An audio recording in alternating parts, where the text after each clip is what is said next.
And we're going to go ahead and get started now. So let's roll. Just the pointer there. All right. Well, welcome. And first thing I want to say to everyone who is here is thank you for caring about cybersecurity. We know you do because you're here, and we really mean it because cybersecurity is not something that everyone cares about, particularly in the school world. Let me start off with a few words about who we are and who I am. So CTS is a managed services provider in New York City. We serve approximately 100 schools, many of them being charter schools in the New York and surrounding areas and nationally. On today, we have a number of employees from CTS, including Sachin Gujral, who is our founder and CEO. We've got Ben Groves, who is doing some technical support, making sure that this goes well. And we have Daniel DeGrees, who is our Chief Marketing Officer, and he's going to be facilitating some of the delivery here. First thing I want to say about myself is that I am not a cybersecurity expert, which is a little paradoxical to start a presentation like this with. I have an IT operations background, and as a result of some of the changes in the cybersecurity world, I have been intensely studying and learning about K-12 cybersecurity topics throughout 2022. And I'm very eager to share the things that I have been discovering. Next, I want to talk for a moment about the intended audience for this webinar. The intended audience here is school or not-for-profit leaders and administrators of small K-12 organizations that do not have large dedicated IT teams. I'm going to show you guys a quote from an article that talks about a 300+% increase in school cybersecurity insurance costs. Ransomware actors, particularly the less skilled affiliates, which means more of the ransomware actors, target smaller school districts because they are seldom well protected against attacks and usually can't afford a large and dedicated IT team. That's why this is the audience, because there are a lot of inexperienced hackers and bad actors out there that are targeting organizations like represented here in the audience today. So I'm not a fan of this slide, but every cybersecurity presentation, unfortunately, has to begin with an obligatory scary cybersecurity news slide. So here's some scary cybersecurity news. There's plenty of this out there. You've all been seeing it. That's what brings you here today. So to some degree, I know I'm preaching to the choir. You all know that cybersecurity is a real topic. So I'm going to keep this whole section short, again, because we understand that you're here because you are aware of the risks. That being said, let's cover a couple key ground ideas. There can be real-world consequences to cybersecurity intrusions and attacks. There is a few examples up on the screen. For larger school districts, losses from cybersecurity incidents can be in the millions of dollars from particularly severe intrusions. They can impact organizations in different ways. Sometimes they can cost money. In the case of Lincoln College in 2022, they were permanently shuttered as a result of the disruptions that a cybersecurity incident caused to their organization.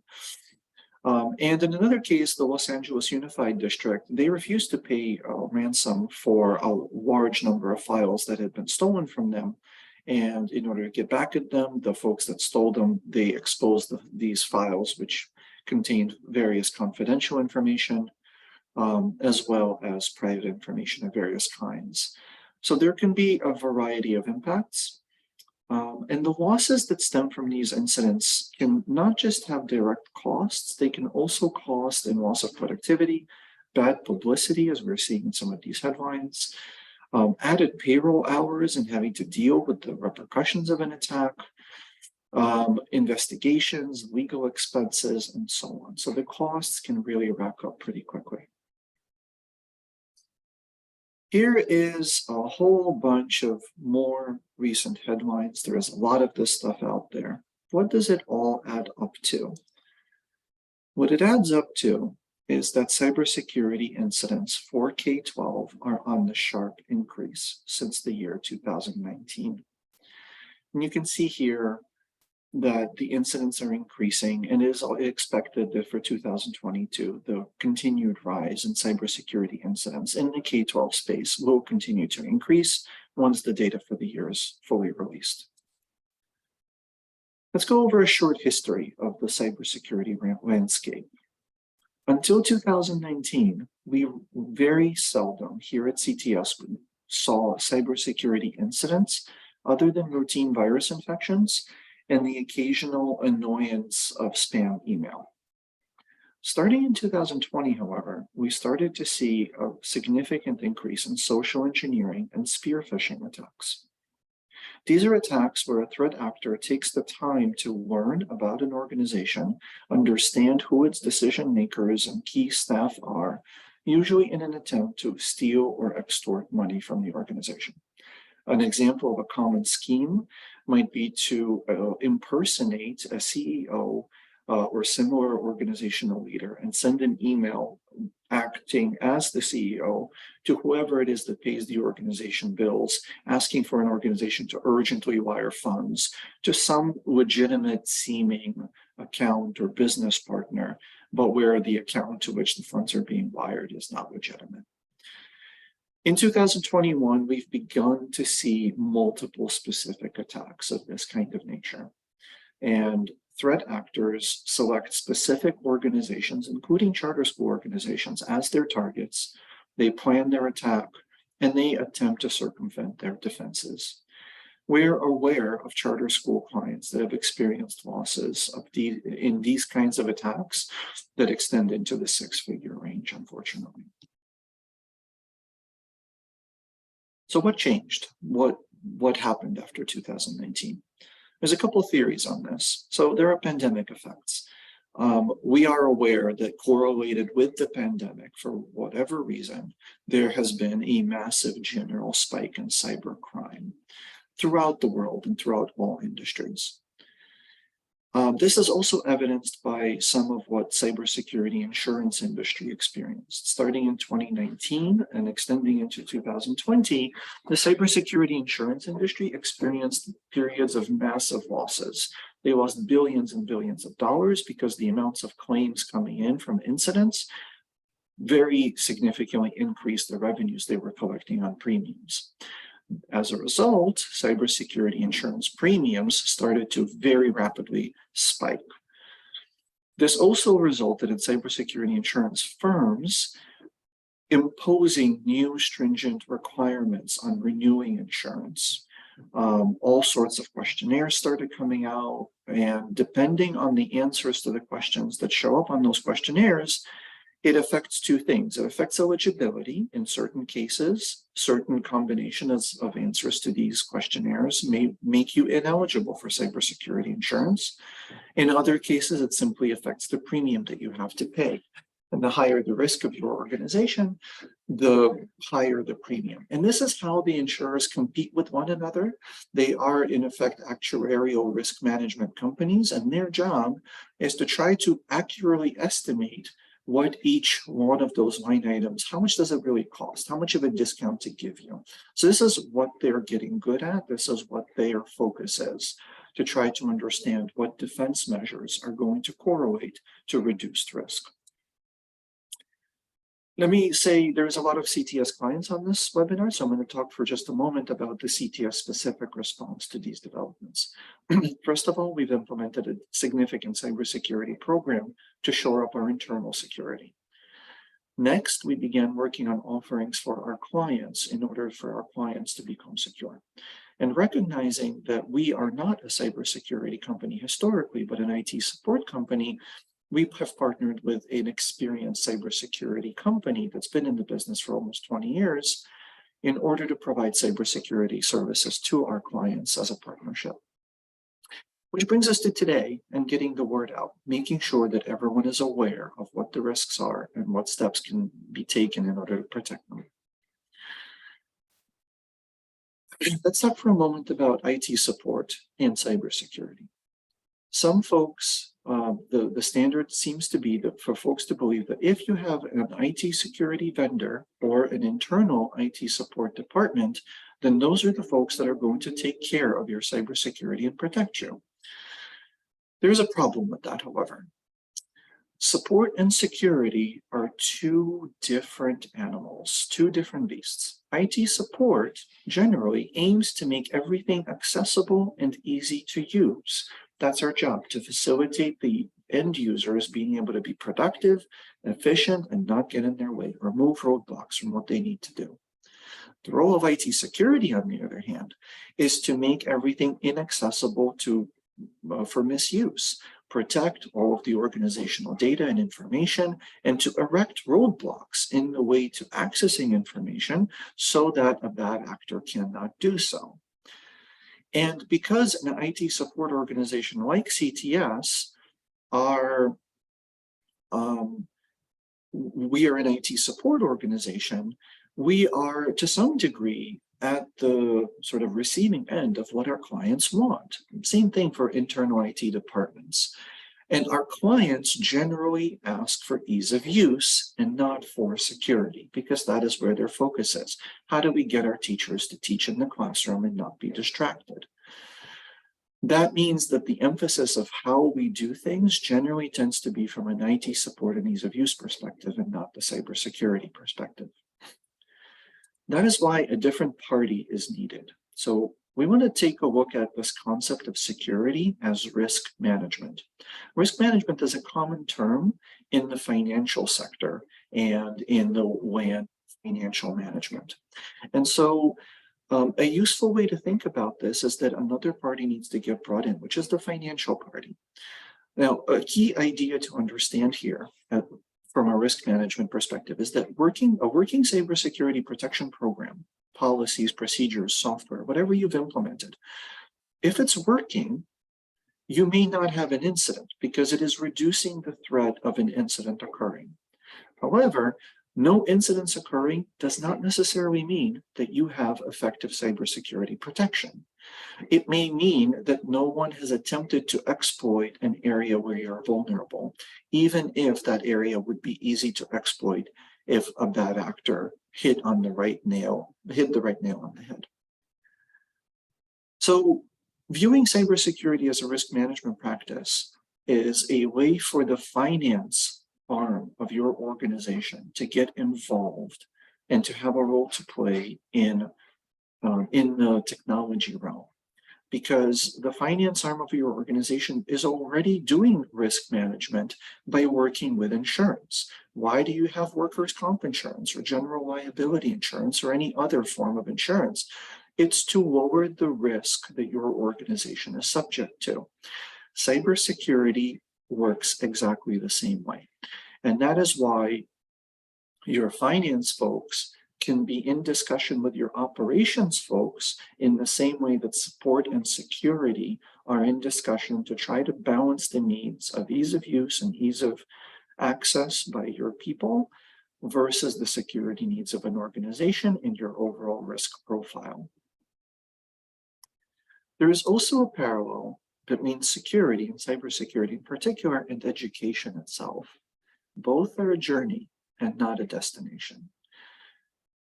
Now, you can be a lifelong student, learning topics of all kinds throughout your life.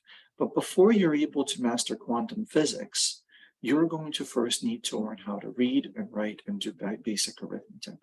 So today's conversation is going to very much focus on the elementary school aspect of cybersecurity. Because honestly, the college version of cybersecurity, I'm not qualified to present. Let's get started. So we recommend viewing cybersecurity through 9 pillars.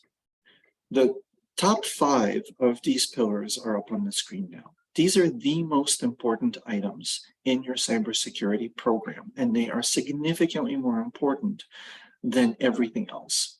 We will also later talk about how this maps out to your cybersecurity insurance costs and risks, and we will also deep dive into what each one of these mean. After you've talked about the first 5 pillars of security awareness, multi-factor authentication, endpoint protection, policies, email security. We then look at backups and then vulnerability assessments and remediation projects that follow that. It's a good time to look at your firewalls and edge security.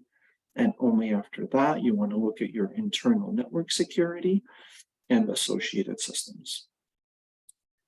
But let's start with cybersecurity awareness training. This is step one. The reason for this is that the vast majority of cybersecurity incidents begin with an employee that's been compromised or socially engineered or has lost their password or has made some other preventable error. Therefore, the first step in having a cybersecurity program is to ensure that there is awareness training and that your staff are able to defend and protect themselves. What is awareness training? Usually it's a combination of user training materials such as short videos plus phishing simulations, phishing email simulations, and a reporting engine that is able to show you who has viewed which videos, who has opened which phishing emails, etc. What are the program of a successful awareness training program? Let's talk about that. Most important component, in our opinion, is executive support.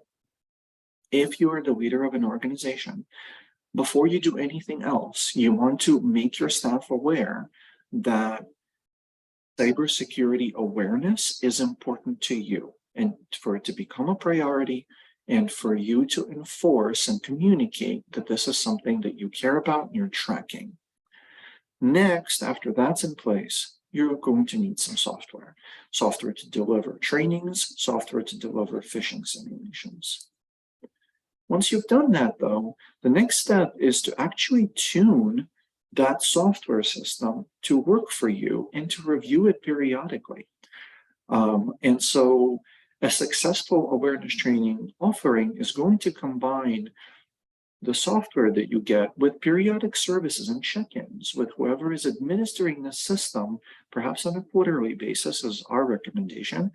See if it's working. What are the next areas that we want to train people on? How are people responding to training we've administered previously? What feedback is coming back from our users? Those kinds of services are going to be vital for the success of a program.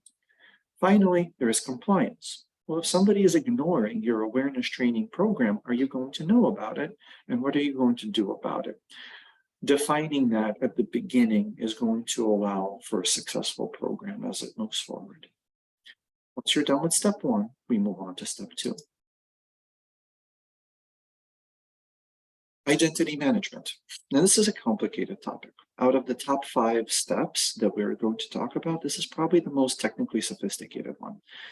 But to boil it down, identity management simply asks 2 key questions. Who are you in cyberspace?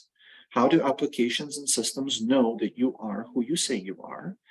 And who in your organization should have access to what?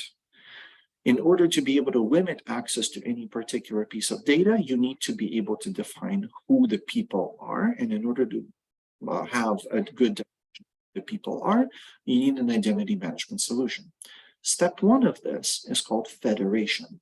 Federation simply means having one source of truth. Let me give you an example of what that means. You might have an Active Directory that is running on a server in your school that may be connected to a Microsoft Azure instance in your SharePoint, and the access that somebody gets by logging into their Windows computer is then immediately also applied to access within the realm of SharePoint. But it may not be true if, for example, you're logging into a Mac computer that is not connected to Active Directory, and then you're using Google as a file storage location. Now you don't have federation. You've got Google as one source of truth, and you've got whatever is authenticating your people into their MacBooks as another source of truth. So resolving that is going to be step 1 in the identity management game. After you've done that, we can proceed to step 2, which is multi-factor authentication. Now, the first step to authentication is going to be the password. That's the first factor. A password is something that you know. Multi-factor authentication simply refers to the idea that there is more than one thing that you need in order to log in. So it could be something that you have, such as your cell phone, or a security key like the one shown in the image on this slide. Or it could be something that you are, such as a biometric factor of authentication, such as your fingerprint.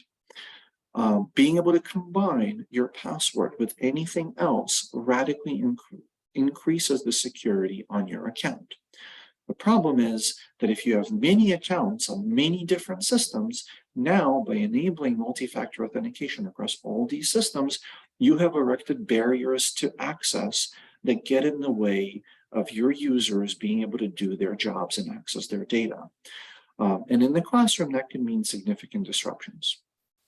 And so an important distinction is the ability to either turn on multi-factor authentication on discrete applications, starting with your Google or Microsoft-based email systems, and then going on to other vital applications to store your data, or to do multi-factor authentication at your desktop level. Applications like Cisco Duo and others are able to be installed on your computer so that you can get prompted for multi-factor authentication at the time that you log into your desktop or laptop. And then those systems are able to tell other applications that you try to access, such as Google Workspace or Microsoft Office 365, etc., that, hey, this person is already authenticated. We've already checked them. I've already got 2 factors. You're good to go. The ultimate way to make all of this easy is to implement single sign-on.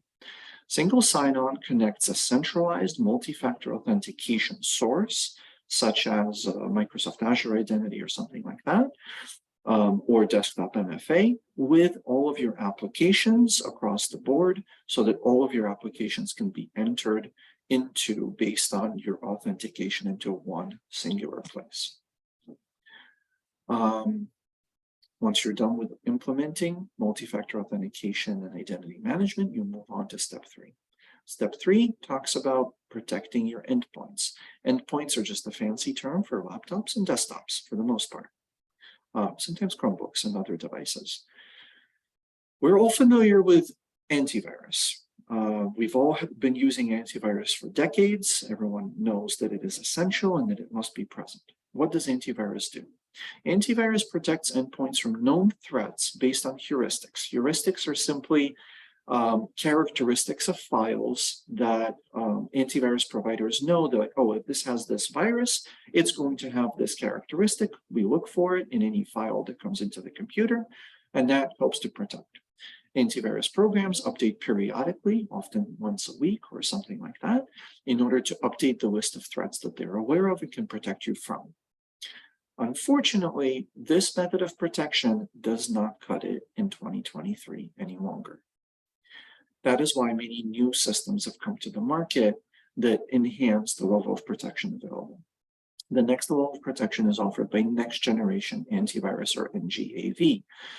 These are cloud-based systems that will have a component that's on your computer, but they're really driven by a centralized cloud entity. And what they monitor for are not heuristics of files, but system behaviors. And so if your system begins doing something suspect, like deleting lots of files or encrypting files unexpectedly, it will flag that this behavior is occurring and will attempt to stop it. These systems, because they are cloud connected, are updated continuously so that when your antivirus provider finds out about a new threat, it can instantly update protection for everyone that they are protecting. That is helpful. That is a good next step and can provide better protection than conventional antivirus. But it's also not enough.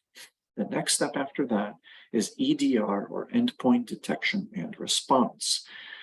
EDR provides ongoing behavior analysis and threat detection. What that means is when something begins to happen, this activity is not only detected, but it gets aggregated. And instead of looking at the activity on one computer, endpoint detection and response systems are looking at activity from all endpoints. Not only the endpoints in your organization, but also any other endpoints that they're protecting as a company.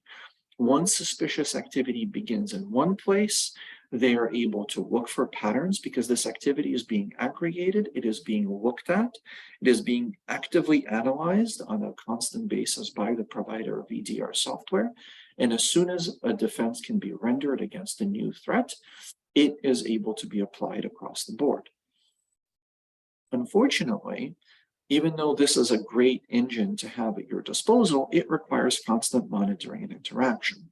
That brings us to MDR, which is the next evolution of EDR, which simply means it's a managed system. It is EDR that is managed by a competent and experienced security operations center, or SOC.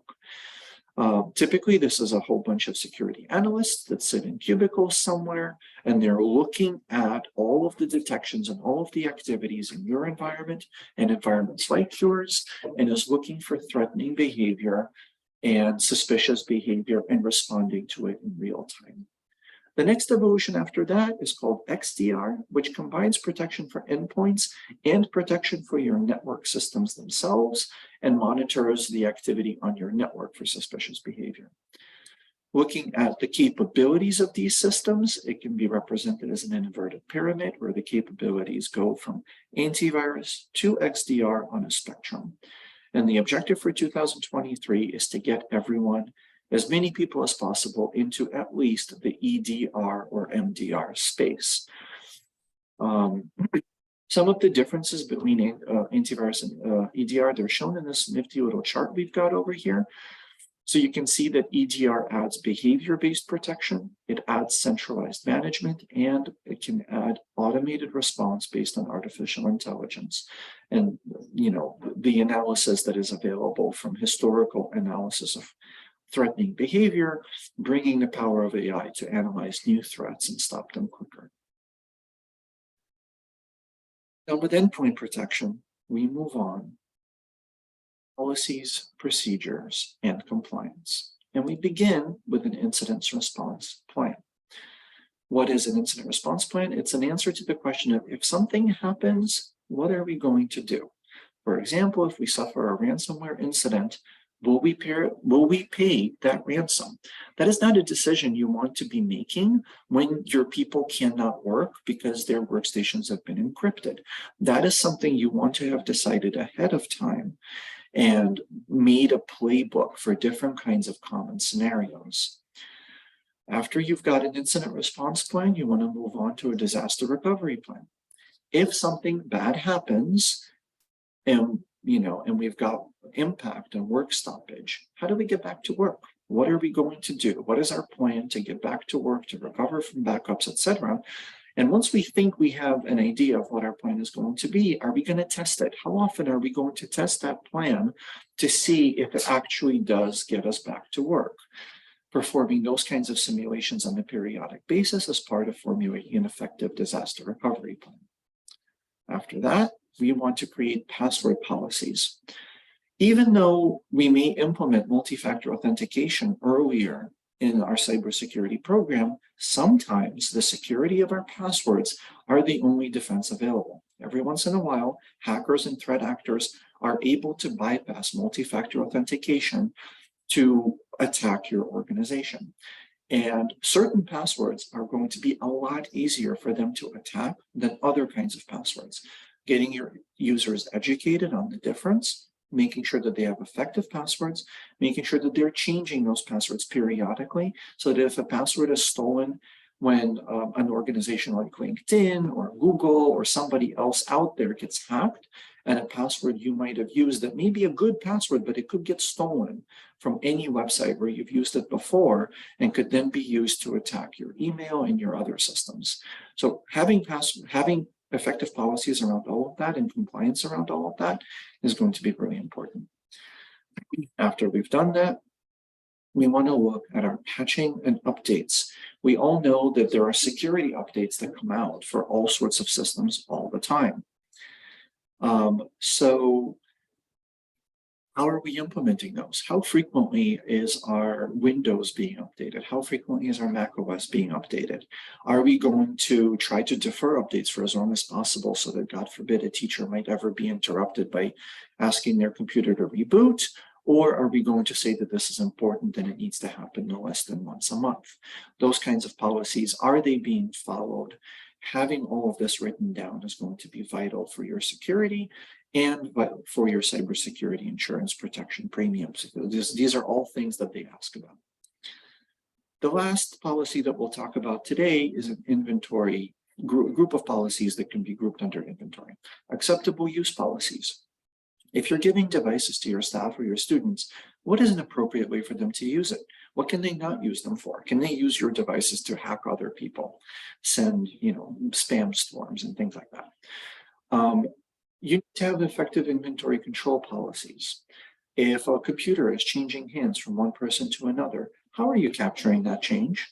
So that if that computer is stolen, do we know who it belonged to? Or if a person reports that their computer has been lost or stolen, do we know what computer it was that has been lost or stolen so that it could be potentially disabled or deactivated? So those kinds of change processes are vital to document and then enforce. After we have our policies, procedures, and compliance ducks in a row, we move on to step 5, which is email protection. Now, email is responsible. Now, you would have thought it's responsible for 90% of all attacks. They originate via an email. So you might have thought that we would have talked about this earlier in the presentation. Fortunately, however, awareness training, multi-factor authentication, and good backups that we'll talk about soon stop a lot of the threat from that is posed by email. And so those elements are essential for good email protection as well. After you've got those handled, the next step to secure your email is going to be to harden your email and implement sender verification. Without going into a lot of technical detail, sender verification is simply a set of settings and protections that take some time to implement on your email system, but ultimately add up to making it harder for someone to impersonate a member of your organization and send an email as them. Various other settings and policies within your email system can be turned on to make your email more secure, and it's a one-time effort to do that. The next step after that would be to implement an email security gateway. These are systems and providers that are usually cloud-based that will look at the email coming into and out of your organization to proactively remove threatening messages and content from the email that is actually arriving at the inbox of your people. And these are systems that have a cost to them. Done with email protection, those are the 5 key pillars that you really want to focus on. If any of those are not handled in your organization, keep your focus there. But once you've got these handled, we move on to backups. The first question to ask with regard to backups is, where is all of our data? Some ideas as to where to look for your data. So you've got data that's on premises, your servers or storage systems. Are those being backed up? Your laptops and desktops, is there a chance that there is unique, vital data that is being stored on your laptops and desktops? Maybe that's not true for all the members of your organization. Maybe only some have vital data. Is that data being protected? Is it being backed up? Then you've got data that's up in the cloud. At this point, everybody is using cloud services. You have shared files like in Google Workspace Team Drives, Google Classroom, Microsoft SharePoint, Dropbox, places like that. Is that data being backed up? What about individual users as cloud data? So the individual Drive workspace or OneDrive or people's emails. If there is essential data there, is that data being backed up? Next, you want to take a look at your applications, your vital applications. Primarily, I'm going to call out your student information system, your learning management system, and your human resources information system. These are 3 systems that typically contain really important vital data, including personally identifiable information that you need to be protecting. Is that data being backed up? Is it protected from attack? That is a question you would need to take to the provider of that service and have that conversation with them. Now, there is a common misconception that any data that is stored in the cloud is backed up and is safe from any kind of attack. And it's kind of true, but it's also kind of not. It's true in that these organizations like Google and Microsoft will back up your data and generally keep that backup for about 30 days. Unfortunately, all the attackers, they know that. And so a very common form of attack on your data will include a delay timer where ransomware or other malicious software will exist in your environment and propagate itself for more than 30 days, and only then the payload will activate. And when you try to recover your data from backups available in Google and Microsoft by default, that data is also already encrypted. So that is something to be aware of. For CTS customers, we're just clarifying here what backups are included as part of your services and what backups and data protection services are optional so that everyone's aware. Next step, we're going to cover these in a group here, in the interest of time. So after you've taken care of those 6 vital areas, you may want to conduct a vulnerability scan. A vulnerability scan is something that needs to eventually become a recurring practice. Once you've got your basics handled, you want to look for the specific vulnerabilities of your organization. You can run specific software to find these vulnerabilities, but when you're doing so, be prepared for the necessary project work to remediate the findings. You will find things. A vulnerability scanner will find vulnerabilities in any organization and categorize them severe or high or medium or low. And then you're going to want to address some level of those vulnerabilities. Plan to invest both money in those projects and time. A lot of vulnerabilities are going to require attention from senior members in your organization to make decisions as to whether certain individuals should have access to certain data, for example.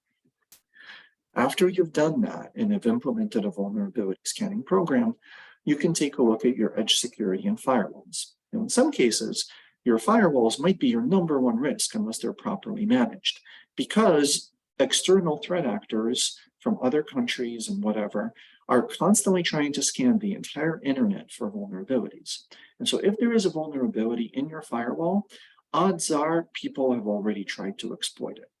So there is a good chance that your basic security is already handled, but it does require that your firewall be properly licensed to protect itself and continue to receive updates and security, security updates from its manufacturer.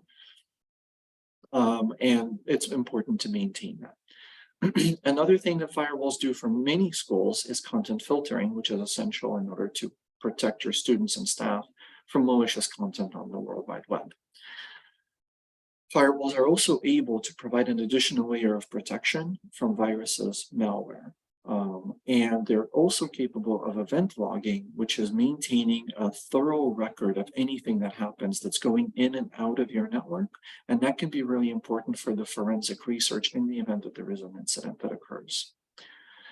Taking that a step further, a lot of the networking equipment in your organization is similarly capable of logging these kinds of events from the inside of the network, which can be aggregated in systems that are called SIEM, or SIAM. Those can truly present a single pane of glass by aggregating data from your network equipment, your firewalls, and even your EDR platform, putting it into a single pane of glass and providing your SOC comprehensive view into what's happening in your organization. Unfortunately, those implementations can be quite costly and are a little bit less important because getting into your local network usually requires physical access to it. I want to talk for a moment about an organization called K-12 SIX, or the K-12 Security Information Exchange. They are a national nonprofit organization that is dedicated to K-12 cybersecurity. And this organization issued a set of 2023 recommendations for all K-12 schools that they propose, like, here, go do this. If you haven't had a cybersecurity program, implement it this way. I want to take a look at their recommendations for a minute.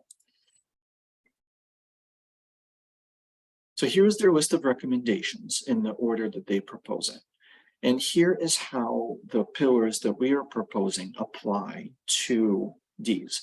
Filtering out malware and endpoint protection are taken care of by the endpoint protection items that we discussed. Email security systems, like the ones we talked about, take care of protecting yourself from various email intrusions. Awareness training also plays a big role in protecting your organization from email scams, restricting your administrative access by ensuring that users know that they don't need it in order to do their jobs, and many other factors. It helps to with password management, as well as class invasions. Firewalls and edge security will limit your exposed devices by eliminating protocols like RDP from the internet. Your policies and compliance are going to be vital to a bunch of these categories, including restricting administrative access, improved password management, security updates, and the management of your sensitive data. Your identity management and MFA implementation is going to protect your users' logins. Vulnerability assessments and remediation projects is what's going to allow you to stop class invasions in combination with awareness training, as well as managing access to your sensitive data. And finally, backups are going to enable backups of your critical systems and infrastructure. So as you can see, following our model will also take care of all of these things, but in a structured way where every next step you undertake provides greater and greater protection, at least in our opinion.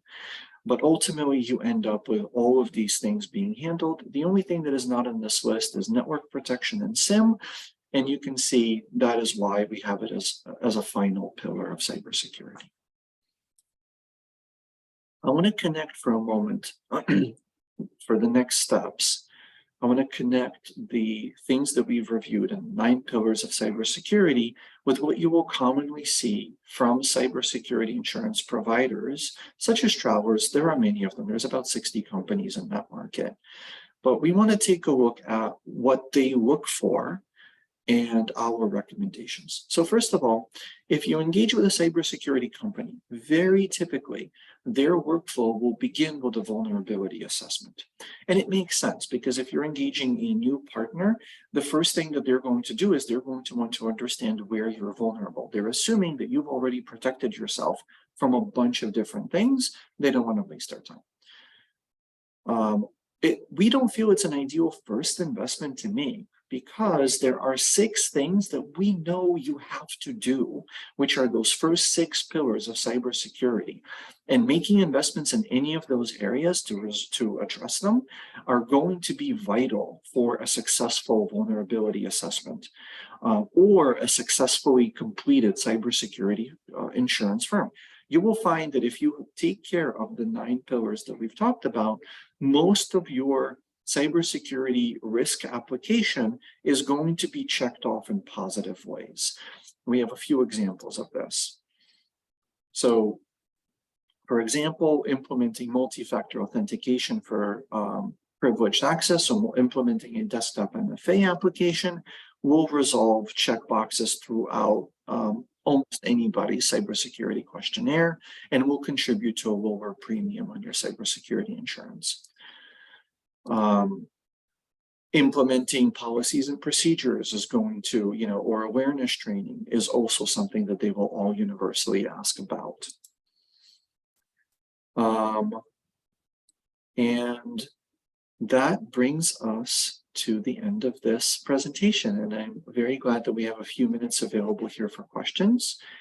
And so, Daniel, have there been any questions that have come in from the attendees? Not yet, but for those who want to ask, you can click on the Q&A feature. I do have one actually from Dan Halowitz.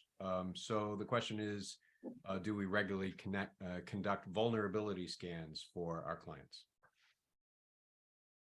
That is not a practice we've engaged in so far.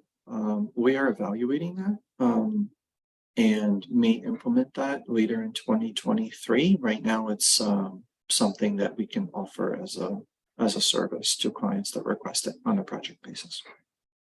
I have a couple of other questions. One follow-up from Dan is, what's the best way to handle through policies or whatever employees continually using their personal devices like their MacBooks instead of the company issued devices that they receive?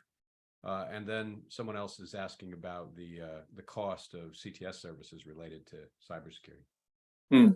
Well, the cost is not something we're going to be able to get into in this webinar, but I urge you to reach out to our sales team, or if you're already a CTS client, please feel free to connect with your client manager, and we can have a more robust conversation with you to inquire which services you're able to invest in, or what your overall budget is, and we can make a plan for you. And with regard to the use of personal devices, there is a way for your end users to use personal devices safely and securely. That may mean that they need to consent to having your endpoint protection system, whatever it is that you're implementing for your internal devices, on their personal device. So you can say, well, you can use your personal device, but you have to install our company endpoint protection systems so that we know your device is clean and safe. And the way to stop people from being able to use those devices for work is to restrict who has access to your wireless network. If they can get on their wireless network because they don't know the password and the password is kept secret, that is ultimately the way to do it. There is also ways to do it through the network security systems. There's ways you can have the network reject any unknown device. But that would be sort of a later step in the security spectrum. Before we go for more questions, I'm just going to say that we will follow up this webinar with a comprehensive email that will provide a link to its recording. We will also provide you with a survey. We want to know how we did on this webinar and if this was informative for you. And it's going to ask you a few additional questions that would really help us in being able to ascertain what offerings to bring to you in the future. So do expect that email. I'm going to stop sharing my screen here. And if there are any more questions, we'd love to answer those now. Yeah, we did have a question from Kevin, which is, do we recommend that the school or the institution assign teachers and staff passwords, or let them pick their own? That's a great question. I think in the way in which we're approaching this, we're saying that awareness training is number one, and awareness training should encompass the practice of setting good quality passwords. If an organization is going to maintain passwords for folks, if those passwords are going to be secure, then they're going to be very difficult for people to memorize and remember, and they need to change periodically. And so if we set very complex passwords that are not based on anything the person knows, then it's going to be very difficult for them to know. Remember that a password is something that a person should know. So I would say that users should be setting their own passwords, but in order for them to do so effectively, they need to have been trained on how to do so effectively and to apply diligence to doing it. Great. So somebody asked Ritaly if, in addition to sharing the recording, we're going to be sending out the deck or providing a share of the actual PowerPoint. Yeah, we were thinking that we're going to try to include as much of the important content from this presentation in the summary email. The presentation itself is quite lengthy, so if you feel like that you could really benefit from that, reach out to us. It needs to be redesigned a little bit and altered a little bit. Right now it's structured in a way that's really facilitating presentation, not necessarily reading after the fact, but we're happy to help if there's a need. If you have any further questions, folks, be sure and ask them in the Q&A. Several of you have asked about a video. We've answered that a couple of times. The video will be provided, but you can see that in the answered part of the Q&A that we've responded that way, as well as in the chat. So absolutely yes. But do you have other questions about the material that we went over today for Ritaly?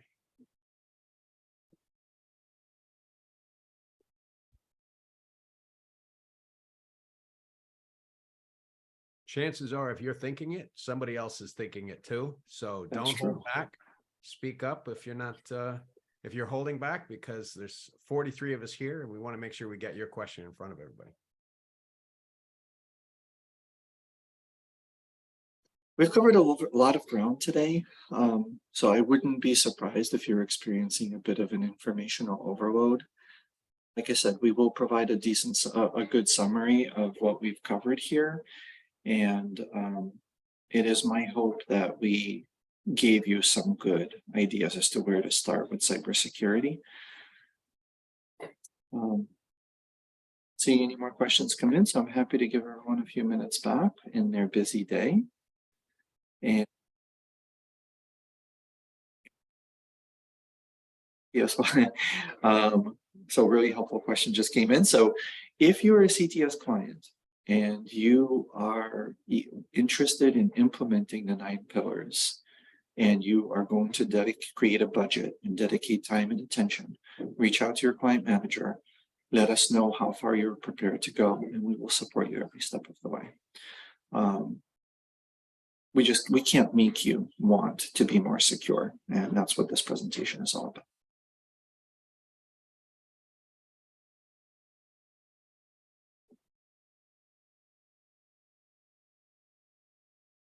Ritaly, maybe I can ask you a question while Yes, people are thinking of theirs. Do you think that there is a distinction between the specific cybersecurity threat profile of a K-12 school versus, say, an institution of higher learning or a municipal library, something like that? Great question. I think the key distinctions are going to be around protecting students. That is something that most schools already have their eye on, in part because it's a regulated area. There are laws about protecting students from certain content and things like that. Those are going to be the main pillars of difference. The other thing is just how unforgiving the teaching environment is, and the importance of being able to provide productivity tools along with implementing something like, for example, multi-factor authentication. You know, a worker who is at a desk and is you know, receiving multi-factor authentication prompts every time they log into a new application, or puts their computer to sleep and has it wake up, is impacted in one way, whereas a teacher that needs to move from one room to another, and if they're then having to re-authenticate into a group of applications every time they move classrooms, there is a disruption to the classroom workflow that occurs that is quite unique in the K-12 environment. Ritaly, I have 2 more questions lined up. One is from me again, because I know some people joined late. They mentioned it in the chat. And I remember the very first thing, one of the very first things you covered was the distinction between technical support or IT support that people get and IT security. And support, you identified, exists to make things easier to access, make them easier to get into. And security has almost the opposite role, making them harder to access or get into. And so my question is, how can people resolve that fundamental conflict for their institution? And then Anthony has a question about, can you recommend a strategy to deal with MacBooks in a Microsoft AD environment? Absolutely. Okay, so with regard to the distinction between security and support, our recommendation is that in your organization, you mirror this dichotomy by empowering more than one party with the decisions that need to get made for your organization. You might have, for example, an operations director whose job it is to oversee support and ensure that ease of use is being provided. And you might have, for example, a finance director who is overseeing your risk profile and is taking care of your insurance needs and your cybersecurity.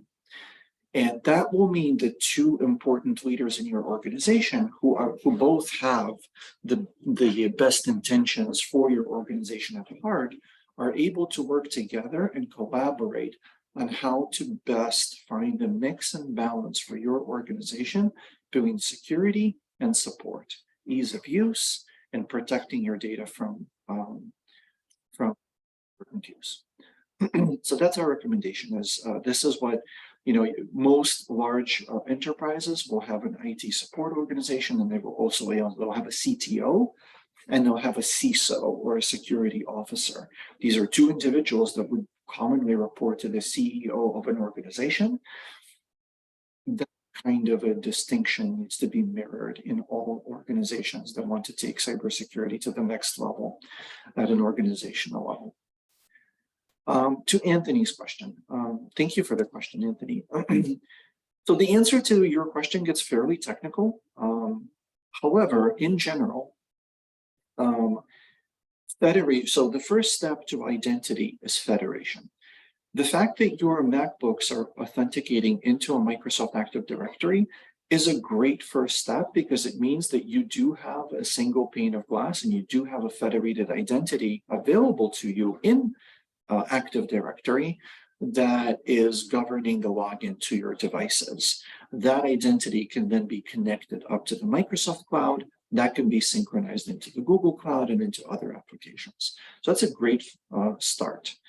However, if you haven't done those steps and ensured that the Microsoft Active Directory login is properly being passed into, it is also the login to Google, to your other applications, that would be the next step that will allow you to implement a single point of glass for multi-factor authentication. And then you can marry that with a robust single sign-on system, whether through Microsoft or any other provider, that would then enable for some ease of use and fewer MFA prompts. I hope that helps. And with that, I don't see any other questions here, folks, but if you have them, now's the time to ask them. We definitely will take them on. Absolutely. Again, thank you everyone for attending. Thank you for making the time to learn a little bit more about cybersecurity in K-12 education environment. It's been a pleasure sharing some of this stuff with you, and we wish you luck in your cybersecurity journey. Thank you very much, and have a wonderful rest of your day.